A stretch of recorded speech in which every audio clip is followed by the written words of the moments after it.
Да имаш дете с увреждане е ангажимент 24 часа в денонощието, 7 дни в седмицата. Майката на 6-годишната Йоанна Елена е нейн личен асистент. Почива си само когато са на рехабилитация. Няма къде да оставиш. Хората се плашат, не могат да я гледат. Страги от диагнозата.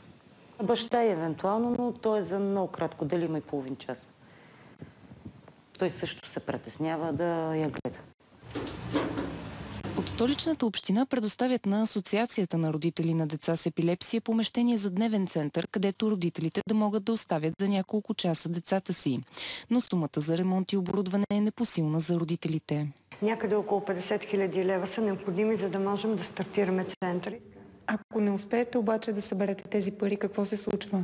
Ако до 2 години не стартираме работата на центъра, ще бъде отнето помещението. Психолог, рехабилитатор, музикотерапевт и медицинско лице са само част от специалистите, които ще работят тук в дневния център целодневно с децата. По този начин родителите им не просто ще могат да ги оставят по няколко часа, но ще могат и да работят. То не е толкова до работата, защото колкото да починеш, защото ти си човек. А когато има такъв център, 5 часа на ден можеш да я оставяш. В България хората с епилепсия са около 75 000.